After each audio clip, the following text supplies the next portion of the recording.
You know, everyone has that fantasy, right? The one where a long-lost relative you've never met leaves you a piece of property in their will. It's a trope, a movie plot. You get a dusty letter from a lawyer, and suddenly you're the proud owner of a charming, rustic house on a sprawling piece of land, far away from the noise and the rent and the pressure of the city. It's supposed to be a golden ticket, a chance to start over, a new chapter. I used to have that fantasy too. My wife, Elena, and I would talk about it sometimes, late at night in our cramped Richmond apartment with the sirens wailing outside.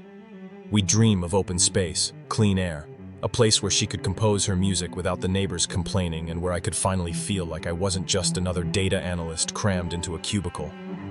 We dreamed of a life with roots. The irony is, we got it. The fantasy came true, and in doing so, it destroyed every dream we ever had.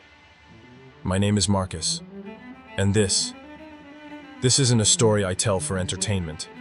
This is a warning. It's a testament to the fact that some doors are left closed for a reason, and some legacies are not gifts, but curses passed down through blood. It began with a letter, just like in the movies.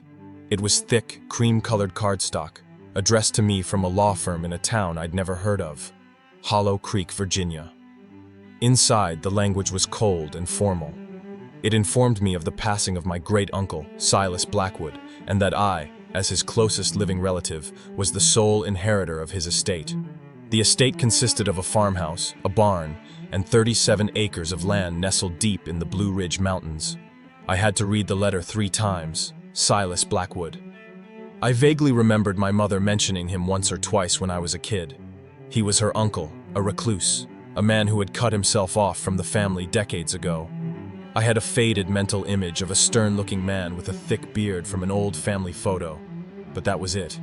He was a ghost in my own family tree, and now he had left me his entire world. Elena was ecstatic. She saw it as a sign from the universe. We were both feeling burned out by city life, by the endless grind. I was a data analyst, my days spent staring at spreadsheets, finding patterns in numbers. I'm a logical person.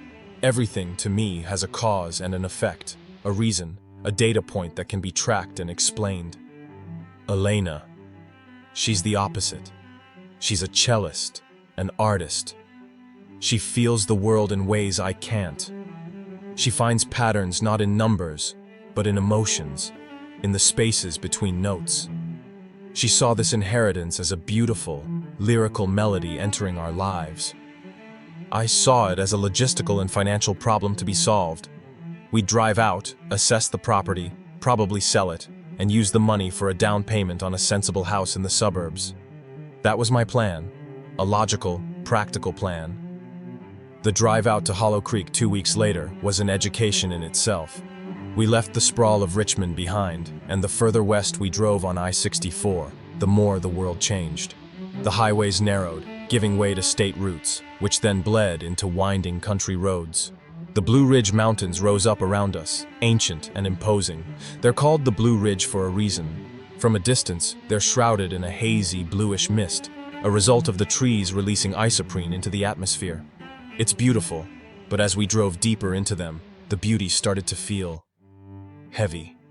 The trees, mostly oak and hickory, grew thick and dense, their branches interlocking overhead, creating a tunnel of green and shadow. Cell service vanished. The world grew quiet, save for the hum of our car's engine. It felt like we were driving back in time. Hollow Creek wasn't so much a town as a suggestion of one, a post office, a general store with a single gas pump, and a handful of houses. The lawyer's office was a small brick building next to the store. Mr. Abernathy was an old man with kind eyes and a slow, methodical way of speaking. He handed me a large, rusty key and a thick folder of documents. Silas was a private man, he said, peering at me over his glasses. Lived out on that property for over 50 years. Kept to himself. Hope you find some peace out there. There was something in his tone, a note of something. Pity? I couldn't place it. I dismissed it as small-town curiosity. The final leg of the journey was a 5-mile drive down a gravel road marked only by a weathered wooden sign that read Blackwood. The gravel crunched under our tires, the sound loud in the profound silence. And then, we saw it.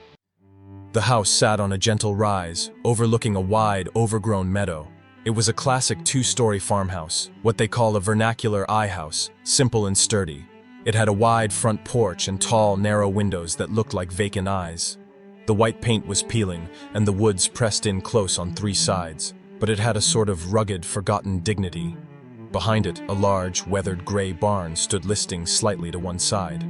Elena gasped. "Oh, Mark, it's perfect." I got out of the car, and the air hit me. It was clean, crisp, smelling of damp earth, pine, and something else. A faint, mineral scent, like wet stone. The silence was absolute. Not the absence of noise, but a presence in itself. It was unnerving. As a man who deals in data, in concrete information, the sheer lack of sensory input was disorienting. There were no cars, no sirens, no distant hum of humanity, just the whisper of the wind through the tall grass and the vast, silent judgment of the mountains. The key was old-fashioned iron, heavy in my hand. It scraped in the lock, and the door swung open with a low groan. The inside smelled of dust, cold wood, and disuse. A thick layer of dust covered everything, turning the contents of the house into pale, ghostly shapes. Sunlight struggled through the grimy windows, illuminating dancing dust motes in long, slanted beams. The layout was simple: a central hallway with a staircase, a living room to the left, a dining room and kitchen to the right. The furniture was sparse, heavy, and handmade. A stone fireplace dominated the living room, its hearth black with soot. I walked through the rooms, my logical mind assessing, calculating. Structurally sound. Good bones. Needs a new roof, new wiring, probably new plumbing. A lot of work. A money pit. Elena, however, wasn't seeing the work. She was seeing the life. She ran her hand over the smooth, worn wood of the staircase railing. "Can you imagine, Mark? I could set up my cello right by that window. The acoustics in here must be incredible." She was already falling in love, and I felt a growing sense of dread. This wasn't our world. This place felt ancient. It felt like it belonged to itself, and we were intruders. I walked into the kitchen at the back of the house. A simple wooden table stood in the center. On it, placed neatly in the middle of the dusty surface, was a single, small, gray stone, worn smooth as if by a river. It was out of place. The rest of the house was shrouded in a uniform layer of dust, but this stone was clean, as if it had been placed there recently. I picked it up. It was cold, unnaturally cold, a deep, penetrating cold that seemed to suck the warmth right out of my hand. "Find something?" Elena asked, coming up behind me. I quickly put the stone down. "No, nothing. Just an old rock." But it wasn't just a rock. It was the first data point, the first piece of information that didn't fit the pattern. It was the first quiet whisper that something was wrong with the house on Blackwood land. And like a fool, a logical, rational fool, I ignored it. I told myself it was nothing. I told myself that because the alternative was something my spreadsheet-driven mind refused to even consider. As we locked the door and drove away that evening, back toward the familiar noise of the city, I didn't realize we weren't just leaving a house behind. We were leaving the edge of our known world. And we would be back, drawn by the promise of a dream, to step right over that edge into a nightmare that had been waiting patiently, in the silence, for a very, very long time. The debate lasted for the better part of a month. Every evening, our small apartment would become a battleground of logic versus emotion, practicality versus passion. I would lay out spreadsheets, contractor estimates, property tax assessments. I'd talk about resale value, market trends, the sheer logistical nightmare of renovating a house that was a 2-hour drive from the nearest Home Depot. I built a fortress of facts and figures, trying to convince Elena, and maybe myself, that selling was the only sensible option. Elena would counter not with facts, but with feelings. She'd talk about the light in the living room, the way the mountains seemed to hold the house in a protective embrace. She'd speak of the silence, the very thing that unnerved me, as a blank canvas for her music. She called it honest quiet. She argued that this was a chance for a real life, an authentic life, not the pre-packaged suburban dream I was proposing. She was relentless, her conviction unwavering. And if I'm being honest with myself, a part of me was tempted. A part of me, buried deep beneath the layers of practicality, was tired of the city, tired of the predictable rhythm of my life. A part of me was curious. In the end, we compromised, or at least that's what we called it. We wouldn't sell, not yet. We would take a leave of absence from our jobs. Mine was flexible, and Elena was freelance, and spend the summer at the farmhouse. We'd do the initial clean-out ourselves, make some basic repairs, and see how it felt. A trial run. A data-gathering phase, I called it, to make it palatable to my own sensibilities. Elena agreed, but I saw the triumphant sparkle in her eyes. She knew that once we were there, once we started pouring our sweat and time into that place, it would be impossible to let it go. She was right. We arrived in early June, our car packed to the brim with cleaning supplies, tools, sleeping bags, and enough non-perishable food to last a week. The first few days were a blur of hard, physical labor. We filled dozens of trash bags with old newspapers, yellowed magazines, and decaying bric-a-brac. We scrubbed floors, washed windows, and waged a war against cobwebs that had been decades in the making. The work was exhausting but satisfying. With every layer of grime we removed, we felt like we were uncovering the house's true character, letting it breathe again. At night, we'd sit on the porch, tired and sore, drinking cheap beer and watching the fireflies flicker in the meadow. In those moments, I started to believe Elena was right. The silence no longer felt judgmental, it felt peaceful. The mountains no longer felt imposing, they felt majestic. I was starting to see the dream. The subtle intrusions began about a week in. They were small things, easily dismissed, the kind of things you'd never notice in a city filled with constant, ambiguous noise. But in the profound quiet of Hollow Creek, they stood out. It started with sounds. I'd be working in the living room, prying up a damaged floorboard, and I'd hear it. A faint, rhythmic clink, clink, clink, coming from the direction of the woods. It sounded, for all the world, like a pickaxe striking rock. I'd stop, listen, and it would be gone. I'd tell myself it was a woodpecker or a trick of the wind. Then came the smells. We'd be sitting in the kitchen, and a sudden, inexplicable scent would drift through the air. It wasn't a bad smell, not at first. It was the smell of damp earth, rich and loamy, as if someone had just turned over a patch of soil right outside the window. Other times, it was a faint, sharp scent of coal smoke, the kind that stings the back of your throat, even though the fireplace was cold and hadn't been used in years. Elena noticed it too. "That's strange," she'd say, sniffing the air. "Smells like a bonfire." I'd check outside. Nothing. Just the still, empty yard. I'm a man who needs explanations, so I created them. The sounds, echoes from a distant farm, carrying on the wind. The smells. The old house venting strange odors from its cellar, or maybe a current of air from a nearby hollow. My mind built a logical framework around these anomalies, a way to contain them, to render them harmless. But Elena didn't have that need. She didn't try to explain them, she just felt them, and they were starting to make her feel uneasy. She started complaining that she felt like she was being watched, especially in the upstairs hallway. It was a long, narrow space with 4 doors, our bedroom, a spare room, a small bathroom, and a linen closet.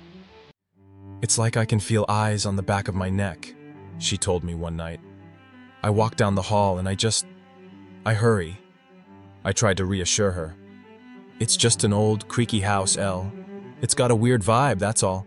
You'll get used to it." But the incidents grew more specific. One afternoon, Elena was practicing her cello in the living room. She had brought her beautiful, antique instrument, its wood a deep, rich auburn. She was playing a Bach suite, the notes filling the cavernous room. I was upstairs, trying to fix a leaky faucet in the bathroom. Suddenly, the music stopped. Not just stopped, but cut off mid-note, with a discordant scrape of the bow. I heard Elena let out a small, sharp gasp. I rushed downstairs. "What's wrong? Did a string break?" She was sitting perfectly still, her face pale, her eyes wide and fixed on the empty doorway to the hall. Her bow hand was trembling. Someone was humming," she whispered. "What? I didn't hear anything." "No, not out loud," she said, her voice barely audible. "Right here, right behind my ear. It was a man's voice, a low hum. He was humming along with me." But he was off key, deliberately. My rational mind immediately went into overdrive. Auditory hallucination due to fatigue, a trick of acoustics in the old room, but I couldn't deny the genuine terror in her eyes. I couldn't explain the way the bow had skittered across the strings. That night, she insisted on leaving a light on in the hallway. The event that finally cracked my own armor of skepticism happened a few days later. It was my turn. I was in the barn, a massive timber-framed structure filled with old, rusted farm equipment and the smell of hay and decay. I was trying to clear a space to store some of the junk from the house. I was on a rickety wooden ladder, wrestling with a heavy canvas tarpaulin on a high shelf. It was hot in the barn, the air thick and still. As I pulled on the tarp, I felt the ladder shift beneath me. I glanced down. One of the ladder's feet had moved, sliding several inches to the side on the dusty floor, as if it had been kicked. My heart hammered in my chest. I froze, clinging to the shelf. There was no one else in the barn. The floor was level. There was no reason for it to move. I carefully climbed down, my legs shaking. I stood there for a long time, just breathing, my eyes scanning the shadowy corners of the vast space. And then I saw them.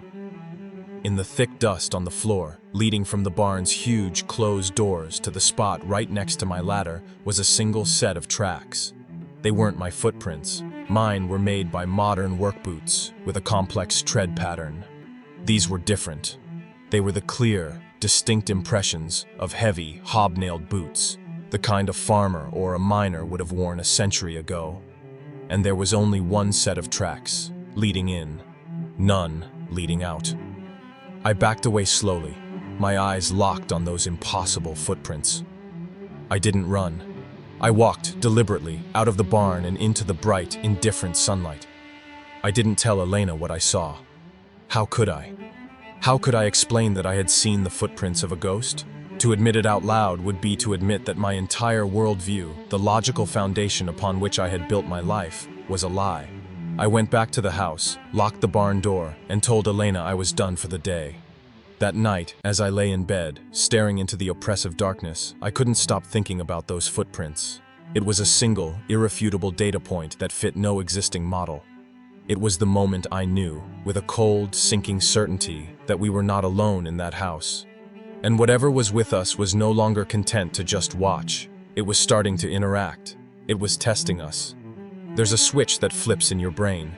It's the moment you go from trying to explain things away to trying to survive them. For Elena, that switch had flipped with the humming. For me, it was the footprints in the barn. After that, the pretense of normalcy shattered. We didn't talk about it directly, not at first. Instead, a new, unspoken language developed between us. A shared sideways glance when a door creaked upstairs. A subtle tensing when a cold spot moved through the room. We were two animals who had sensed a predator nearby, our senses heightened, our bodies perpetually on edge. The dream of a peaceful country life had evaporated, replaced by a low-grade, constant hum of fear. The entity, because now, in the privacy of my own mind, I was calling it that, seemed to feed on this fear. The subtle events gave way to overt displays of presence, things that were impossible to misinterpret. It was as if it knew it had our attention and was now determined to hold it. The activity began to center on things that were distinctly ours, things that represented our intrusion into its space. My laptop, which I'd set up on the dining room table to do some remote work, became a frequent target. I'd get up to get a cup of coffee, and when I returned, the screen would be filled with a single character, the number 8, typed over and over again, filling pages. It would take me a full minute to delete it all. Another time I left it charging, and when I came back, the power cord was neatly unplugged from the wall and lying coiled on the floor 10 feet away. These were petty, almost childish acts, but they were deeply unsettling. It was a clear message. Your modern world has no power here. This is my domain. Elena's cello was another focus. She tried to keep playing, tried to fill the house with her beautiful, defiant music. But it became a struggle. She would be in the middle of a piece, and a string would suddenly go slack, the tuning peg having turned a quarter turn on its own. Or she would leave her sheet music on the stand, only to find it later on the floor on the other side of the room, the pages scattered. The most disturbing incident was when she found her bow, which she always kept safely in its case, lying on the cold stone of the fireplace hearth, with a visible black smudge, like a sooty fingerprint, right on the horsehair. She didn't play for a week after that. The silence that she had once craved had been weaponized against her. The visual phenomena started then too. It was never a full-on apparition, not the clear, transparent ghost you see in the movies. It was much more cunning, much more terrifying than that. It was always at the edge of your vision. You'd be washing dishes, looking out the kitchen window, and in the reflection, you'd see a tall, dark shape move across the doorway behind you. You'd spin around, heart pounding, and the room would be empty. I was walking up the stairs one evening as dusk was falling, and I saw it at the top of the landing. A man. He was tall and broad-shouldered, a silhouette against the fading light of the hallway window. He seemed to be wearing a wide-brimmed hat. It was a solid three-dimensional shape, not a shadow.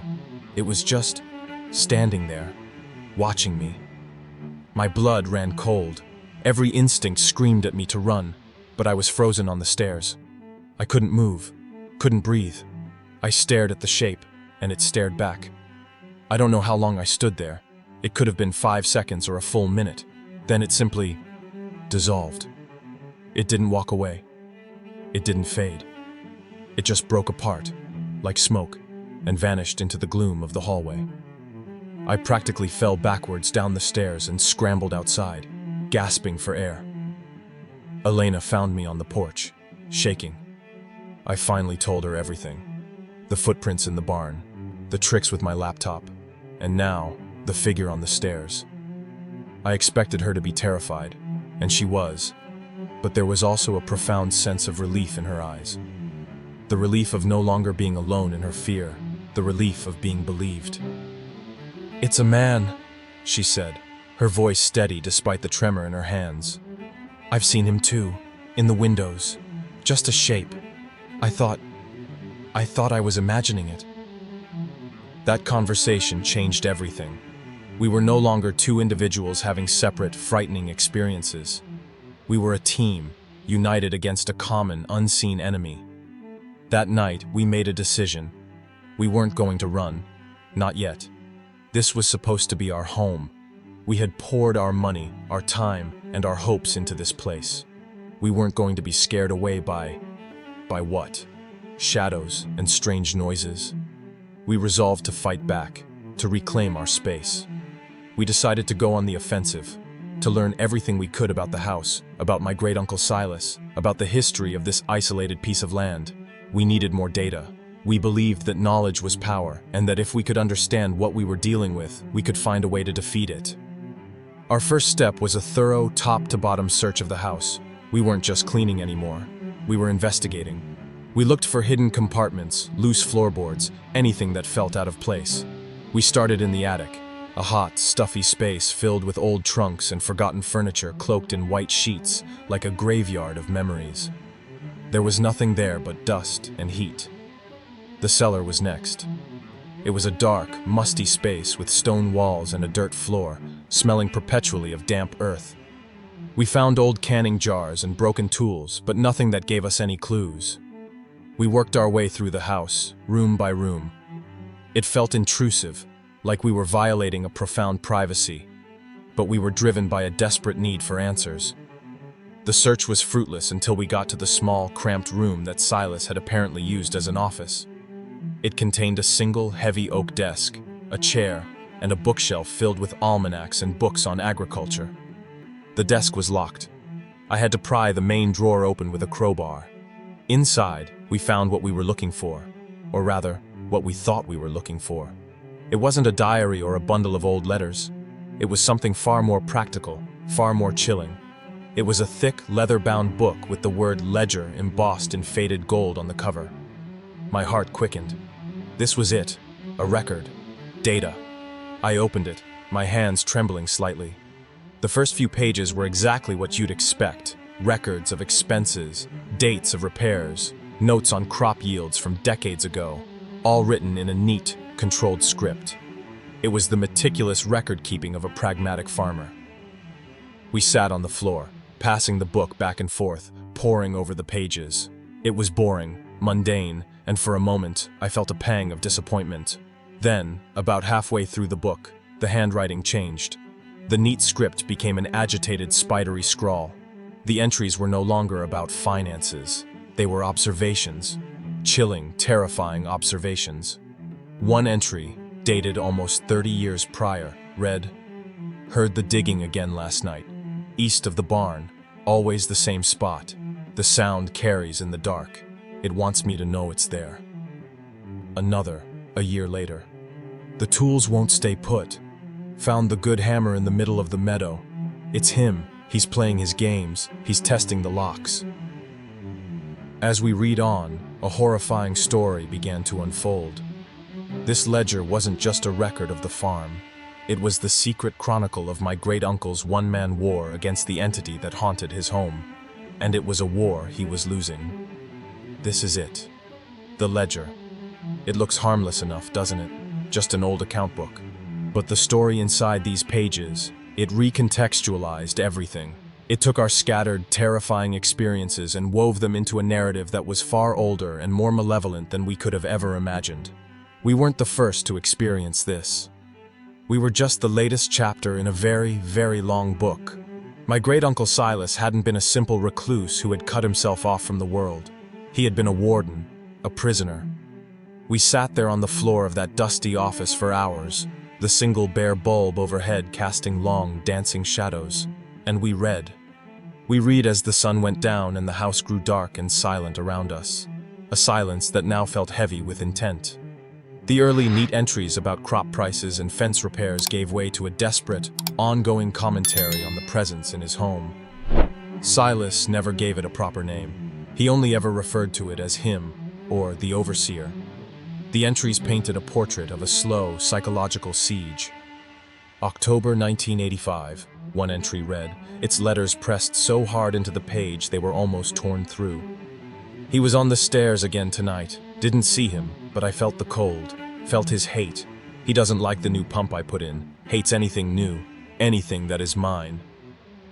That line sent a shiver down my spine. The targeting of our things, my laptop, Elena's cello, it wasn't random, it was a pattern, it was a territorial display. We were trespassers, and our modern lives were an affront to it. As we delved deeper into the ledger, the entries grew more frantic. The handwriting devolved further, becoming almost illegible in places, stained with what looked like water spots, or maybe tears. Silas described the same phenomena we had experienced, but with the terrifying perspective of someone who had endured it for decades. He wrote about the smell of coal smoke and damp earth, calling it the overseer's perfume.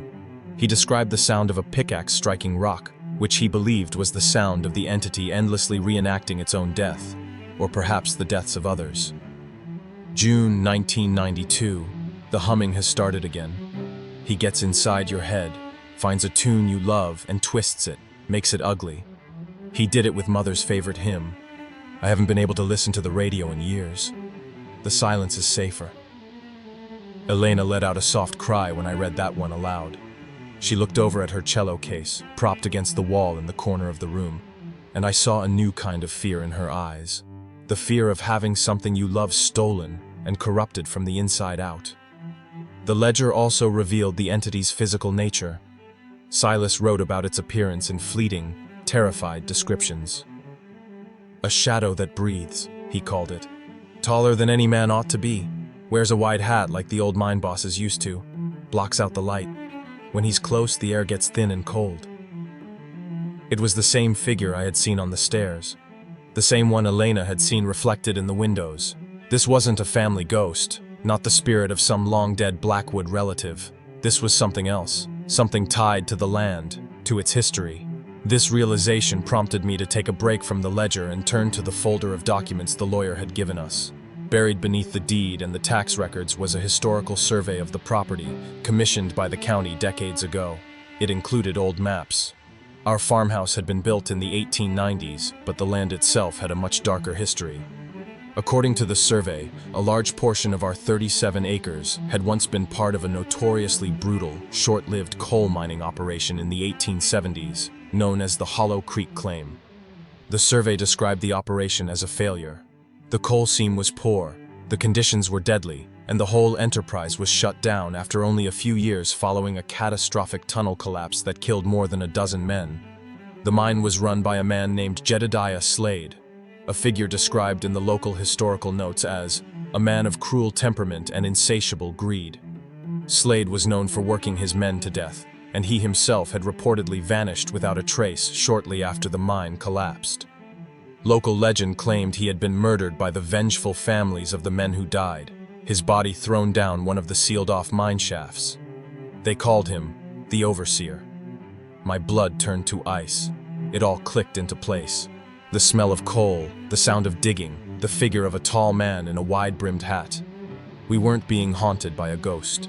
We were being terrorized by the malevolent, territorial spirit of a 19th-century tyrant. A man who had died on this land, who believed he still owned it, and who viewed any living soul upon it as a trespasser on his claim. We returned to the ledger with a new, horrifying clarity.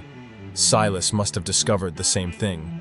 His later entries were no longer just observations. They were accounts of his attempts to fight back. He had tried everything. He wrote of boarding up the cellar, believing the entity came from the earth. The boards were torn off from the inside. He wrote of consulting with a local granny woman who had given him charms and herbs to ward off the spirit. The charms were found broken, the herbs scattered. He had even tried reasoning with it, speaking to it in the empty rooms. The only response was a surge in violent activity. The house itself seemed to turn on him. The final 10 pages of the ledger were the most terrifying. The entries were dated only days or weeks apart. His hope was gone, replaced by a profound, bone-deep despair. He's stronger now, or maybe I'm just weaker. He was in my room last night. I didn't see him, but I felt the weight of him on the bed, a pressure on my chest. I couldn't breathe. I think he was trying to stop my heart. He whispers my name from the dark, knows I'm old, knows I'm tired. He owns the soil. He will not let me leave. He will not let anyone else claim it. And then, the final entry. It was written in a shaky, almost unreadable hand, the penmanship of a man at the absolute end of his rope. It wasn't dated. It was just a single, stark sentence. He is in the walls. He is in my blood. God have mercy. After that, the pages were blank. We closed the book. The silence in the small office was deafening. The weight of 50 years of solitary struggle, of one man's private hell, settled over us. My great-uncle hadn't died of old age, as the lawyer had so casually suggested. He had been worn down, tormented, and ultimately consumed by the entity in this house. The inheritance wasn't a house and 37 acres of land. It was a guardianship. It was a curse that had been passed from him to me. And the most horrifying realization of all? The overseer had had 50 years to practice, 50 years to learn, to grow stronger, to fester in the isolation of this valley.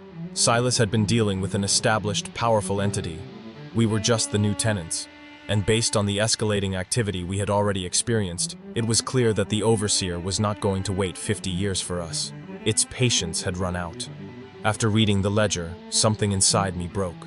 The part of me that had clung to a shred of logic, the data analyst who believed everything could be categorized and explained, simply ceased to exist. You can't put what we read into a spreadsheet. You can't plot its trajectory on a graph. It was the raw, qualitative data of pure terror, and it shattered my worldview.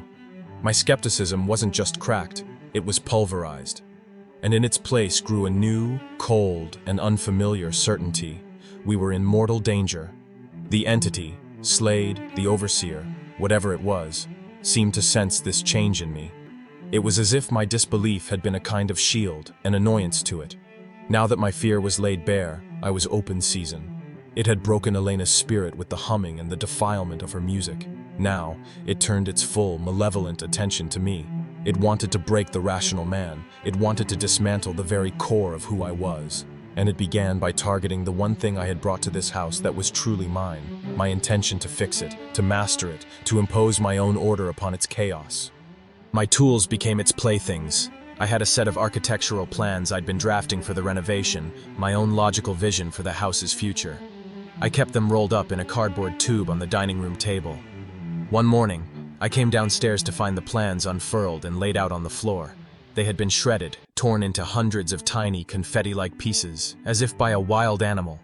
There was no wind, no open windows. It was a deliberate act of destruction, a violent rejection of my plans for its house.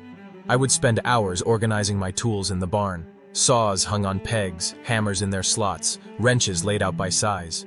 I'd go into the house for lunch, and when I returned, the entire workshop would be in disarray. Saws would be on the floor, nails would be scattered like seeds. One time, I found my heavy 2-pound sledgehammer, which I had left on a low workbench, perched precariously on top of a high, narrow beam 20 feet above the floor. There was no possible way it could have gotten there on its own.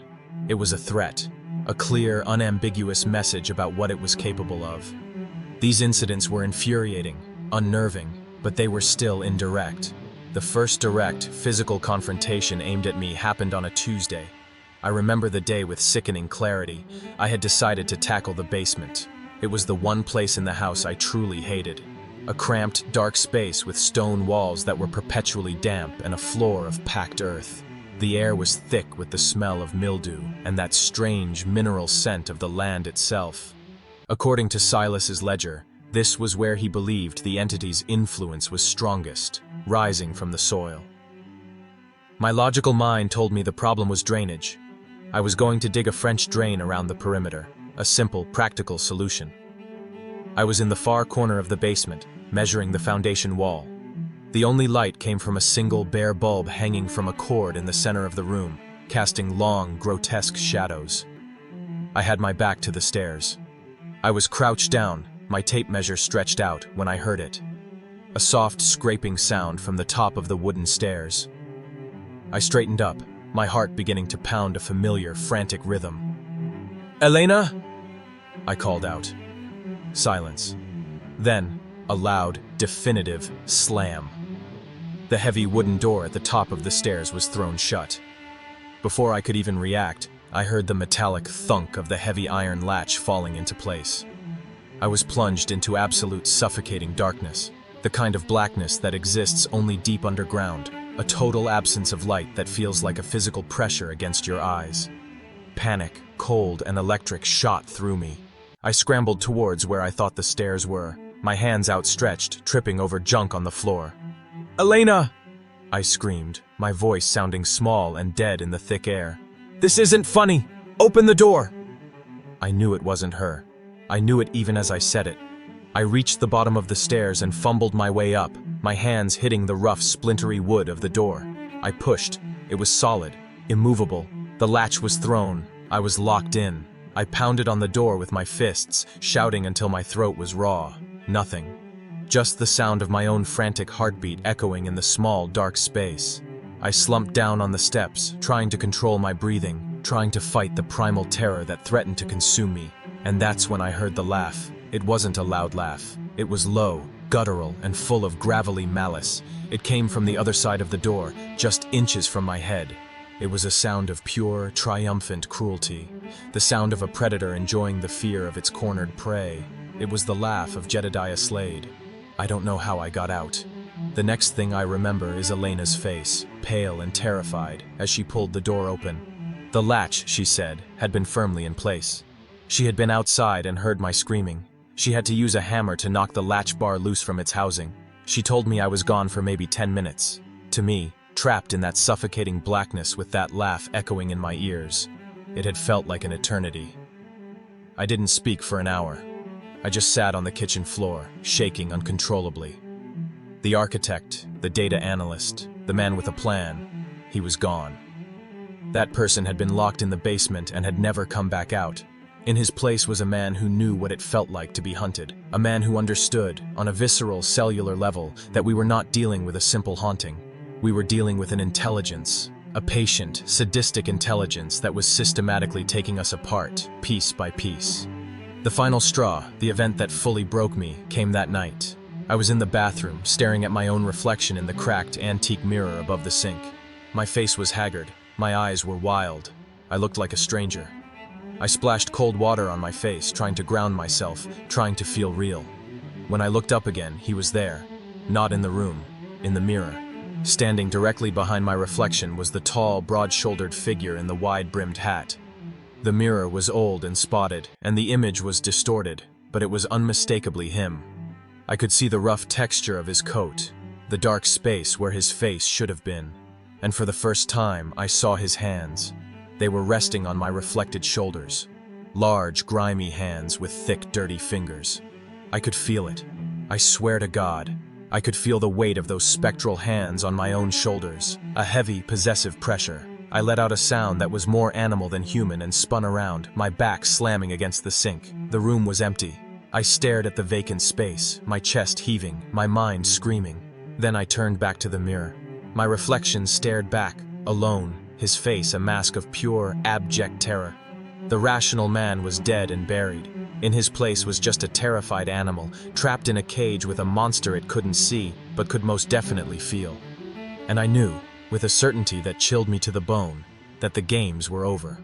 The psychological torture was about to give way to physical violence, and we were the next things in this house it was going to break. There's a profound difference between fear and pain. Fear is a mental state, an anticipation of harm. It's a ghost in your mind. Pain is a reality. It's a confirmation of harm. It's the monster's teeth sinking into your flesh. After the incident with the mirror, the line between the two dissolved. The psychological warfare didn't stop, but it was now punctuated by moments of sharp, terrifying physical violence. The entity was no longer content to just scare us. It wanted to hurt us. It wanted to leave its marks on us, to brand us as its property. The first physical mark appeared on Elena. It happened about a week after I was locked in the basement. We had taken to sleeping with a heavy dresser pushed in front of our bedroom door, a futile gesture that gave us a sliver of psychological comfort. We were sleeping fitfully as always, trapped in a shallow, unrestful state, our ears tuned to every creak and groan of the house. I was woken up by a sharp, pained gasp from Elena. I sat bolt upright, my heart instantly racing. "What is it? What's wrong?" She was sitting up in bed, clutching her right arm, her face contorted in pain and confusion. "My arm," she stammered. "It feels like it's on fire. It burns." I fumbled to turn on the bedside lamp. In the weak yellow light, I saw it. On her upper arm, just below her shoulder, were 5 distinct bruises, arranged in the unmistakable pattern of fingerprints. They were a dark, ugly purple, already blooming against her pale skin. They looked like the impression left by a massive hand, a hand that had gripped her with immense, cruel force while she slept. We stared at the bruises, horrified. There was no explanation. She hadn't bumped into anything. I hadn't grabbed her in my sleep. This was a deliberate, violent act, an invisible assault that had left a very visible physical record. It was a violation of the most profound kind. It had touched her. It had hurt her. While we were at our most vulnerable, it had reached out from the darkness and put its hand on her. Elena broke down. She sobbed, not just from the pain, but from the sheer, terrifying intimacy of the act. "It touched me, Mark. I didn't even know. It just did it." I held her, feeling a rage so intense it made me shake. It was a helpless rage. How do you fight back against something you can't see? How do you protect the person you love from a phantom that can walk through walls and leave bruises on her skin? The feeling of powerlessness was suffocating. I wanted to smash something, to scream, to challenge it, but I knew it would be pointless. It would only feed the thing, give it the reaction it craved. From that point on, the physical manifestations became more frequent and more brazen. It was no longer just about moving things. It was about turning the house itself into a weapon against us. We'd be in the kitchen, and a drawer would fly open with such force that it would come completely off its runners and crash to the floor. The heavy cast-iron skillet that hung from a hook by the stove became a particular object of its fury. One afternoon, I was standing at the sink, washing vegetables. Elena was at the table. We both heard a metallic groan, and then the skillet launched itself off the hook, flew across the small kitchen, and smashed into the wall right where my head had been seconds before.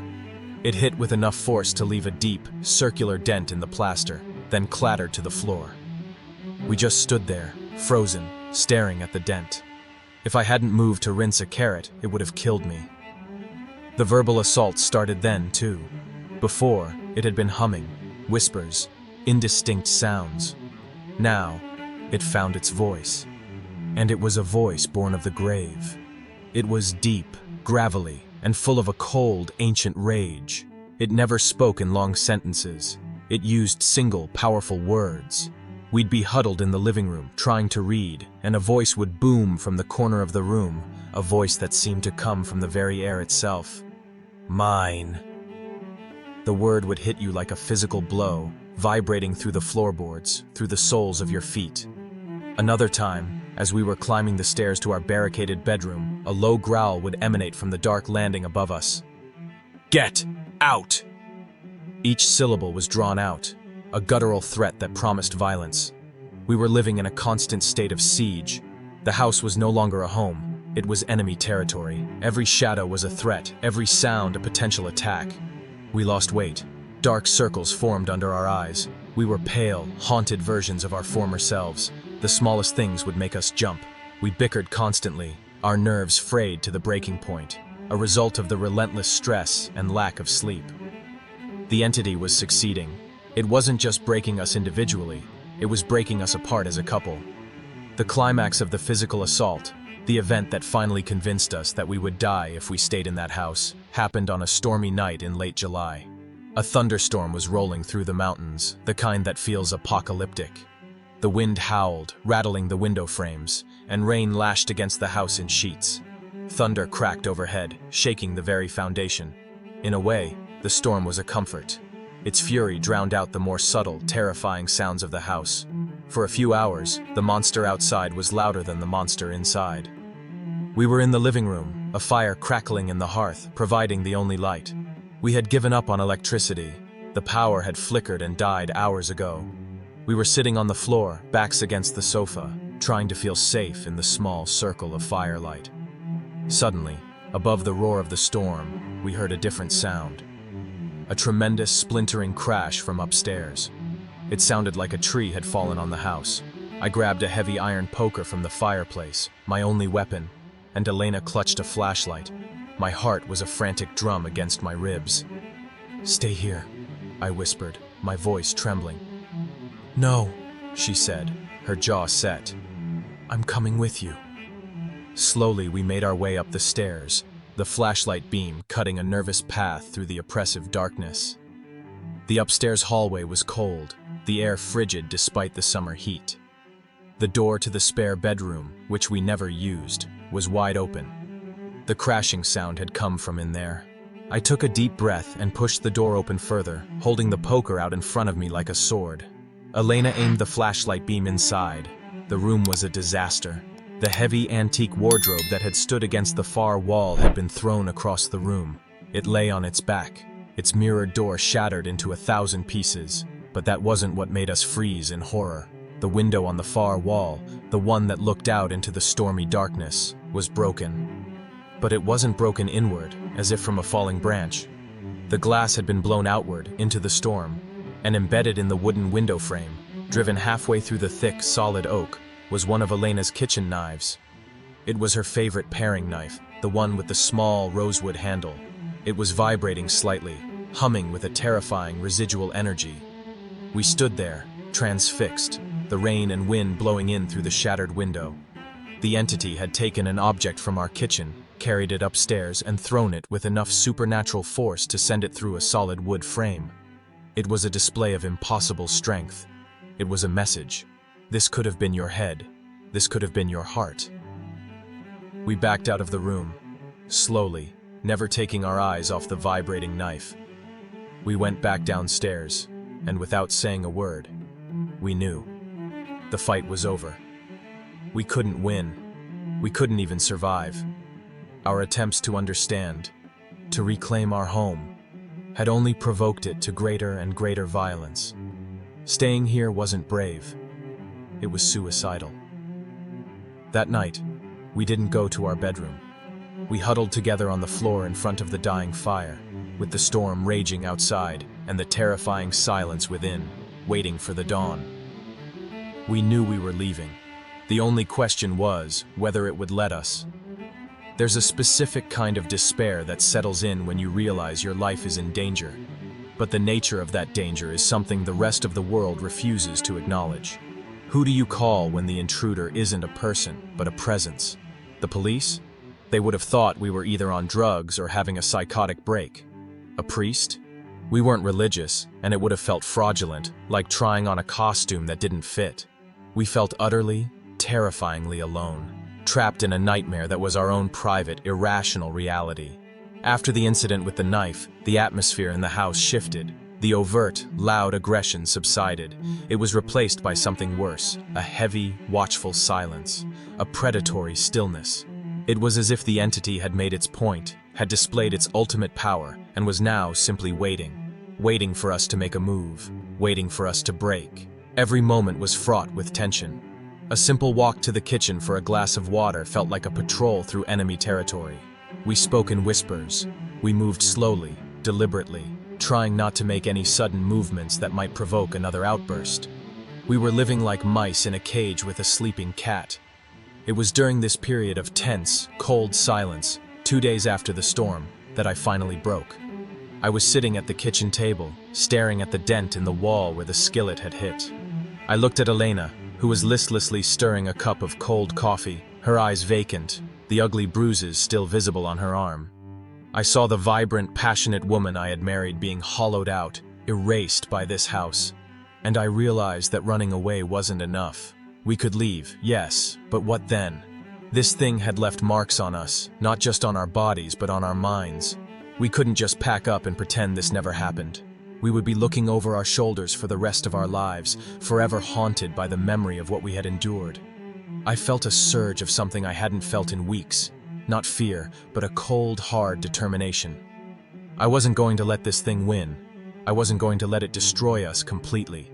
Even if we couldn't defeat it, we had to understand it. We needed validation. We needed someone, anyone, to look at our story and say, "I believe you. You are not crazy." That's when I remembered something I had read years ago. I'm a data analyst. I consume information. I had once gone down a rabbit hole online, reading about paranormal research, not out of belief, but out of academic curiosity. I remembered that most of the televised ghost hunting groups were dismissed by serious researchers as sensationalists. But there were small, academic-minded groups, often affiliated with universities, that studied these phenomena from a historical and sociological perspective. They didn't call it ghost hunting. They called it investigating persistent historical phenomena, or cases of extreme psychical distress. The language was clinical, academic, and right then, it was exactly what I needed. I told Elena my idea. She was hesitant at first, terrified of bringing more people into this house, of making things worse. "It will see it as a challenge, Mark," she whispered. "It will hurt them." "It's already hurting us," I countered, my voice low and urgent. "We can't just run away and let it fester here, waiting for the next unlucky person to stumble upon this place. And we can't live the rest of our lives thinking we were insane. We need an expert. We need a witness." My desperation won her over. The problem was, our cell phones were useless here. The landline, which we had gotten connected when we first arrived, was dead.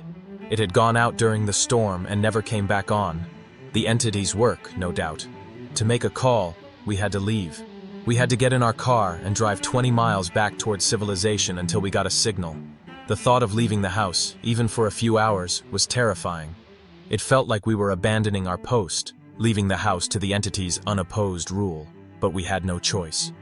That afternoon, we got into our car. It was the first time we had left the property in over a week. As we drove down the long gravel driveway, I kept looking in the rearview mirror, half expecting to see the tall, dark figure of the overseer standing on the porch, watching us go. But there was nothing.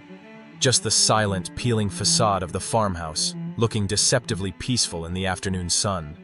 The moment my phone chimed to life with a full set of signal bars, I felt a dizzying rush of connection to the outside world. It felt like coming up for air after being held underwater. I pulled over to the side of the road, my hands shaking so badly I could barely operate the phone. I did a quick search, my search terms clinical. Academic Paranormal Research, Virginia. University Parapsychology Studies, East Coast.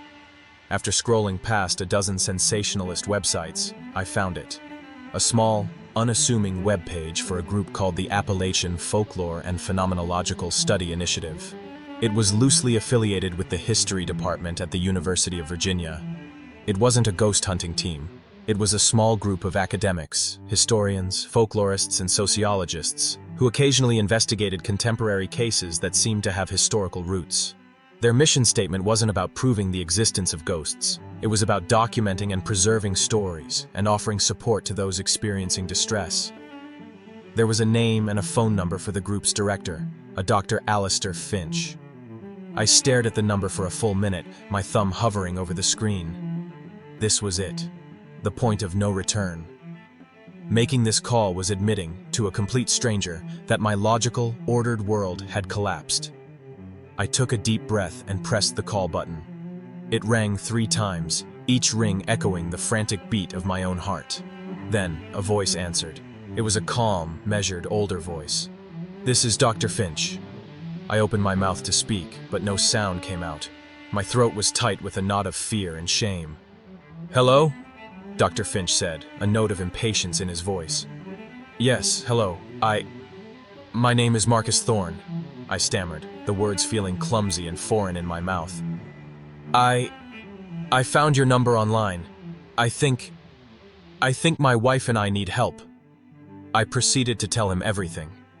I started out trying to sound rational, objective, like I was presenting a case study. I talked about the property, the history, the ledger. But as I spoke, the dam of my composure broke. My voice started to shake. I told him about the humming, the footprints, the figure on the stairs.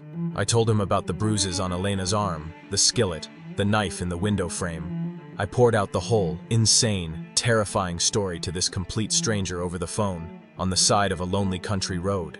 I was half expecting him to hang up, to dismiss me as a prank caller or a lunatic. When I finally finished, my voice raw, there was a long silence on the other end of the line. I held my breath. Then, Dr. Finch spoke, his voice still calm, but with a new gravity to it. "Mr. Thorne," he said slowly, "the Hollow Creek claim, Jedediah Slade. I am familiar with the history and the folklore. You are not the first person to report disturbances on that land. But what you're describing is a significant escalation. Where are you now?" Tears of pure, unadulterated relief streamed down my face. He believed me. He didn't just believe me. He knew the history. He knew the name. The feeling was so overwhelming I could barely speak. "We're on the side of the road," I managed to say. "We had to drive to get a signal." "Go back to the house, Mr. Thorne," Dr. Finch said, his voice firm, authoritative. "Don't engage. Don't provoke. Just observe. My associate and I will be there tomorrow evening, around 7. Do not, under any circumstances, spend another night in that house alone after tomorrow. Do you understand me?" "Yes," I whispered. "Yes, we understand." We drove back to the farmhouse as the sun began to set, casting long, menacing shadows across the road. For the first time in weeks, I didn't feel a sense of dread. I felt a tiny, fragile flicker of hope. Help was coming. We weren't alone anymore, but as we pulled up to the dark, silent house, a new fear began to creep in.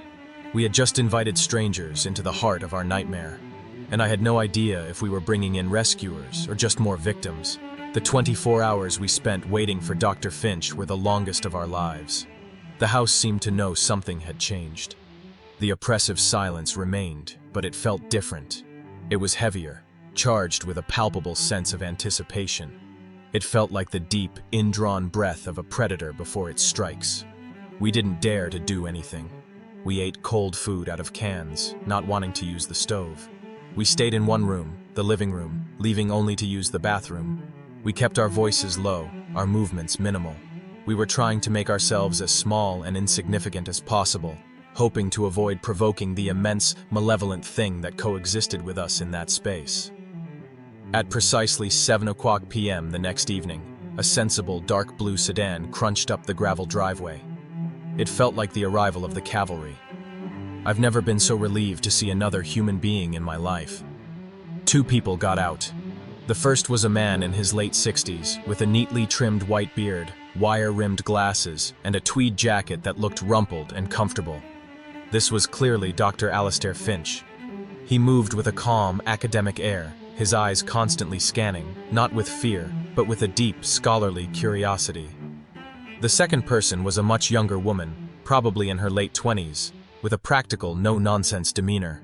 She was introduced as Dr. Finch's associate, Anya Sharma. While Dr. Finch carried a worn leather briefcase, Anya began unloading several heavy-duty Pelican cases from the trunk. She was the tech specialist. We met them on the porch. I was struck by how normal they were. There were no dramatic pronouncements, no crucifixes or vials of holy water. Dr. Finch shook our hands, his grip firm and reassuring. His eyes, however, were sharp and analytical. He looked at us, at the house, at the mountains that loomed behind it, taking it all in. "Mr. Thorne, Mrs. Thorne," he said, his voice calm and even. "Thank you for allowing us into your home. Our goal here tonight is not to provoke or confront. It is simply to observe and to document, to listen to what the house and its history have to say." His approach was a profound comfort to me. He was treating this not as a supernatural circus, but as a serious investigation. We led them inside. The moment they stepped across the threshold, the temperature in the central hallway dropped. It was a sudden, noticeable plunge, as if someone had opened the door to a walk-in freezer. I saw Anya shiver and pull her jacket tighter. She glanced at a small, handheld device she was carrying. "Significant localized temperature drop," she said quietly to Dr. Finch. 12 degrees Fahrenheit in 5 seconds. No discernible cause. Dr. Finch just nodded slowly, his eyes scanning the upstairs landing. "He knows we're here," he murmured, more to himself than to us. "He's making his presence known." For the next few hours, they worked with a quiet, methodical efficiency. Anya set up their equipment. It wasn't the flashy gear you see on TV. There were several small, high-sensitivity digital audio recorders, which she placed in various rooms. She set up 2 static thermal cameras, one aimed at the upstairs hallway and the other in the kitchen, focused on the wall where the skillet had hit. She carried an EMF meter, but she used it sparingly, explaining to me that they can be easily triggered by old wiring and are often unreliable. Their primary tools, Dr. Finch explained, were historical context and direct human experience. Dr. Finch asked us to walk him through the house, to recount every experience we'd had, right where it happened. His questions were specific and insightful. He wasn't interested in how we felt. He was interested in the details. "When you smelled the coal smoke, was it acrid or sweet? When you saw the figure, did it cast a shadow? Describe the exact tone of the humming you heard." He was gathering data, building a profile of the entity with the precision of a criminal investigator. When we showed him the ledger, he handled it with the reverence of a museum curator. He didn't read it all, but he scanned the later pages, his expression growing more and more grave. "This is a remarkable document, Mr. Thorne," he said quietly. "A 50-year ethnographic study of a single subject haunting. Your great-uncle was a very brave and a very tormented man." The investigation came to a head in the living room. We were all gathered there, the only light coming from a battery-powered lantern Anya had set up. She had her laptop open, monitoring the thermal feeds. Dr. Finch decided it was time to attempt a direct line of communication. He placed one of the digital audio recorders on the heavy wooden coffee table in the center of the room. "This is not a seance," he explained to us gently. "I am not going to taunt or challenge the entity. I am simply going to ask a few direct questions, based on the historical record. This is known as an EVP session, electronic voice phenomenon. Sometimes, voices that are not audible to the human ear at the time can be imprinted on digital recordings. We will ask, and then we will listen to the silence." He leaned forward, his voice respectful but firm. "My name is Alistair Finch. I am a historian. I am here to learn your story. I am speaking to the spirit that resides in this house, the one known as the Overseer, Jedediah Slade." The room grew even colder. The air became thick, heavy, difficult to breathe. I could feel the familiar pressure, the sense of a vast, angry presence gathering in the room with us. Dr. Finch waited a full minute before speaking again. "Why do you remain here?" he asked the empty air. Silence. The only sound was the frantic thumping of my own heart. "The mine collapsed in 1878. Dr. Finch continued, his voice even. "Your time here is long past. The Blackwood family owned this land. It now belongs to Marcus Thorne. Why do you not move on?" Again, a profound, heavy silence. I glanced at Elena. She was pale as a sheet, her eyes wide with terror. I felt a surge of doubt. Maybe this was a mistake. Maybe this was the challenge that would push it over the edge. Dr. Finch asked one final question. "Jedediah Slade, what is it that you want?" He let the question hang in the thick, cold air for several long moments. Then, he leaned back. "That's enough," he said softly. Anya reached over and stopped the recording. The tension in the room seemed to dissipate slightly, though the cold remained. "Let's see if we got anything," she said, her voice a little shaky. She plugged the recorder into her laptop and began to play back the audio file. We heard Dr. Finch's voice, clear as a bell, asking his questions. In between them, there was nothing but the faint, ambient hiss of an open microphone. It seemed like a failure. I felt a pang of disappointment mixed with relief. "Hold on," Anya said, her eyes narrowed in concentration. She isolated the section of silence after Dr. Finch's first question. "Why do you remain here?" She amplified the audio and applied a noise reduction filter. She played it back, and we all heard it. It was a voice, a whisper, so faint it was almost subliminal, but it was unmistakably there. It was a low, gravelly voice, dripping with ancient malice, and it said, very clearly, 3 words. "I builded it." A collective gasp went through the room. I felt the hair on my arms stand on end. Anya's hands were shaking as she moved to the next section of silence after Dr. Finch's second question. She amplified it.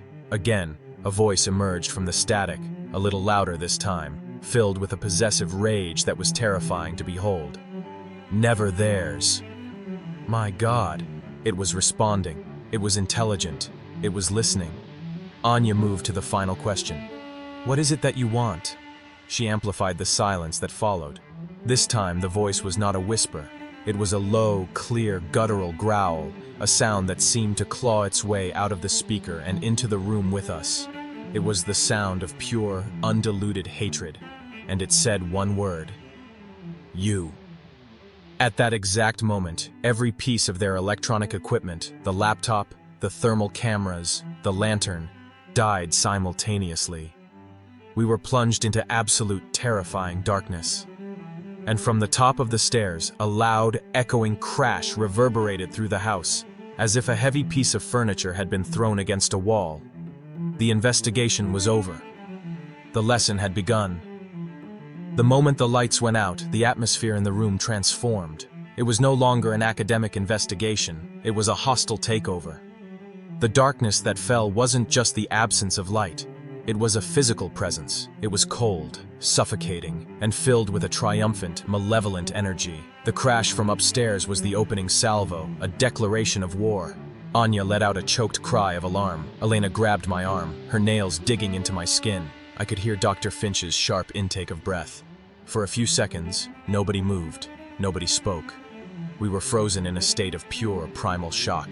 The only sound was the echo of the crash fading into the oppressive silence, and our own ragged breathing. Dr. Finch was the first to recover. His voice, when it came, was strained, but it held a core of unwavering authority. "Anya, tactical flashlight, now!" I heard a rustle, and the click of a powerful flashlight beam cutting through the darkness. Anya didn't aim it around the room wildly. She kept it pointed at the floor, creating a circle of functional, non-threatening light. It was a small island of sanity in an ocean of hostile blackness. "Massive energy drain," Anya reported, her voice tight with professional focus, though I could hear a tremor beneath it. "All batteries were fully charged. They're not just dead, they're completely drained. Something actively pulled the power from them." "He's showing us he controls the environment," Dr. Finch said grimly. He stood up slowly. He took our questions as a direct challenge. "The gloves are off." He turned to me and Elena. "I am so sorry. I miscalculated. I believed a respectful academic approach would be met with, at the very least, a measure of neutrality. I was wrong. This entity is not a lost soul. It is a parasite. It is what we would classify as an inhuman spirit. A human soul that has become so consumed by its own rage and possessiveness that it has shed all traces of its former humanity. It is a creature of pure territorial aggression. His words confirmed the terrifying truth we already felt in our bones. We weren't dealing with the ghost of a man. We were dealing with a monster. "What do we do?" I asked, my voice barely a whisper. Dr. Finch looked from me to Elena, his face etched with a terrible gravity. In my 25 years of studying these phenomena, I have always maintained that there are three options: coexist, cleanse, or abandon. Coexistence is clearly not an option here, and I fear we may be past the point of cleansing. But we have to try. We cannot leave you here in this state. What he proposed was not a religious exorcism. He called it a ritual of reclamation. He explained that it was a process based on folkloric traditions, a symbolic act of severing the entity's connection to the house and reclaiming the space for the living. It involved no religious scripture, but focused on using elements the entity itself would understand: earth, iron, and fire. He believed that because Slade was so tied to the land and his former life as a mine boss, these fundamental elements might have an effect. It felt like a desperate, last-ditch effort, but it was better than doing nothing. Dr. Finch instructed Anya to retrieve a kit from their car. She returned with a small canvas bag. From it, Dr. Finch removed 4 small, rough-hewn iron spikes, a pouch of salt, and a bundle of dried sage. His plan was simple. He would drive the iron spikes into the threshold of the 4 main entry points of the house: the front door, the back door, the cellar door, and the main hearth of the fireplace, which he called the house's first door. The iron, he explained, is a traditional deterrent in many cultures, believed to disrupt and repel malevolent spirits. The salt would be used to create symbolic barriers. "This will either push him back, or it will provoke a severe reaction," Dr. Finch warned us, his eyes serious. "There is no middle ground. If this works, the atmosphere will lighten almost immediately. If it doesn't, we leave. Instantly. No hesitation. Understood?" We all nodded, our faces pale in the flashlight's glow. The reclamation began at the front door. Dr. Finch knelt, placing the tip of an iron spike against the wooden threshold.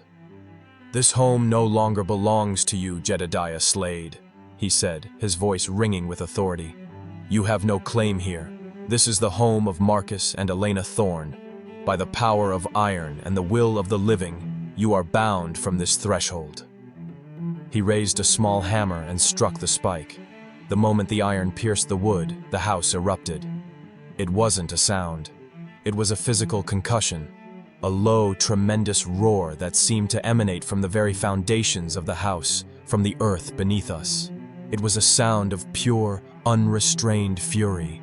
The floorboards vibrated violently, and the windows rattled in their frames. A blast of Arctic cold air swept through the hallway, extinguishing Anya's flashlight and plunging us once again into total darkness. "Alistair!" Anya shouted, her voice sharp with panic. "Stay together!" Dr. Finch yelled over the roaring sound. "Don't separate!" I grabbed Elena and pulled her behind me, my body shielding hers. The roaring intensified, and then came the sounds of destruction. From the living room, we heard the sound of glass shattering. From the kitchen, a series of violent crashes, as if every pot and pan were being thrown against the walls. A picture fell from the wall in the hallway, its glass exploding at our feet. And then the voice came. It wasn't the whisper from the recorder or the guttural growl from the darkness. It was a full-throated, deafening bellow that surrounded us, coming from everywhere at once. "My house!" The sheer force of the voice was a physical blow. It knocked me off balance. I felt Anya stumble beside me. And then I saw Dr. Finch. He had managed to get his own flashlight back on, and in its wild, bouncing beam, I saw him being lifted. He was lifted a good foot off the floor, as if by an invisible giant hand, and then thrown violently backwards. He flew through the air and slammed into the wall at the base of the stairs, collapsing into a heap. "That's it!" Anya screamed, her training kicking in. "We're leaving! Now!" She grabbed Dr. Finch under the arms and started dragging him towards the front door. The iron spike was still protruding from the threshold. The roaring sound was replaced by a new noise. A low, rhythmic, terrifying thump. Thump. Thump. Coming from the top of the stairs. It was the sound of heavy boots descending slowly, deliberately. It was coming for us. I didn't need any more convincing. I pushed Elena towards the door. "Go! Get in the car!" We scrambled out onto the porch, into the cool, clean night air. The contrast was dizzying. Inside the house was a vortex of violence and chaos. Outside, the night was calm, the stars bright in the clear sky. Anya and I half-carried, half-dragged the dazed and groaning Dr. Finch to their car. We threw him into the back seat. Elena was already in the passenger seat, fumbling with the keys. "What about our car? Our things?" I yelled, my mind reeling. "Forget it!" Anya commanded, her face a mask of grim determination. "They're just things. Get in!" I jumped into the back with Dr. Finch as Anya gunned the engine. The car fishtailed on the gravel as she spun it around, its headlights cutting a swath across the front of the house. For a single horrifying second, the beams illuminated the upstairs window of our bedroom, and in the window, standing perfectly still, was the figure, the tall, broad-shouldered man in the wide-brimmed hat. He wasn't a shadow this time. He was solid, dark, and terrifyingly real. He was watching us leave, and I knew, with a certainty that froze the blood in my veins, that he was letting us go. He had won. He had driven out the intruders. His house was his own again. We sped down the gravel road, leaving the house and 37 acres of our own personal hell behind us in the darkness. Dr. Finch was groaning in the back seat, his ribs likely broken, and I just stared out the back window, watching the lights of the house disappear, my mind a complete and utter blank. The banishment hadn't just failed, it had been a catastrophic, humiliating defeat. We hadn't just poked the bear, we had tried to steal its cave, and it had ripped us to shreds for our foolishness. We never went back. After we got Dr. Finch to a hospital in Charlottesville, he had 2 cracked ribs and a concussion. Anya drove us to a motel. We stayed there for 2 days in a state of complete shock. We didn't talk. We barely ate. We just sat in the silence of that generic room, listening to the hum of the ice machine down the hall, and let the reality of what had happened wash over us. We had lost. We had lost everything. Dr. Finch survived, thankfully. We spoke to him on the phone a week later. He apologized profusely, blaming himself for underestimating the entity. He told us that in all his years, he had only encountered 2 other locations with that level of malevolent power. His advice was simple and chilling. Sign whatever papers you need to sign to unburden yourself of the deed. Let the land reclaim it. Some places, he said, his voice heavy with resignation, are not meant for the living. And that's what we did. We signed the house away. It now sits empty, a decaying monument to Jedediah Slade's eternal rage. I imagine the lawn is overgrown, the paint is peeling away completely, and the knife is still embedded in the window frame, a permanent scar. I can't sleep in complete darkness anymore. I wake up in the middle of the night with the feeling of a heavy weight on my chest, the memory of Silas's final entries. I'm a data analyst who is terrified of his own senses. Every shadow in the corner of my eye is him. Every unexplained noise in the apartment is him. He's not there. I know he's not. Logically, I know we left him behind. But he put a hook in me, in both of us, and he will never fully let go. Our relationship survived, but it's different now. It's forged in trauma. We don't dream about the future anymore. We're just trying to get through the day, to feel safe in our own home. How do you ever feel truly safe when you know, for a fact, that there are things in the darkness that can hurt you? Our credits never rolled.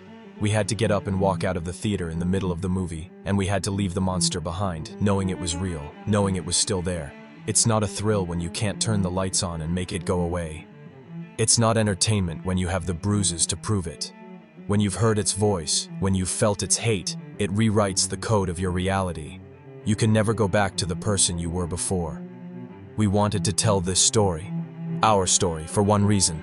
Not for fame, not for attention. God knows we don't want that. We wanted to tell it so that maybe, just maybe, if someone out there is experiencing something they can't explain, the whispers in the walls, the shadows in the corner of their eye, they know they aren't crazy. And so they know that some battles cannot be won. Some houses are not homes, they are tombs, and the things inside are best left undisturbed. Don't go looking for ghosts. You might find something so much worse. We did. We inherited a fantasy, and it became a nightmare that we'll have to live with for the rest of our lives. Because this isn't a movie. This is what happens when the haunting becomes real.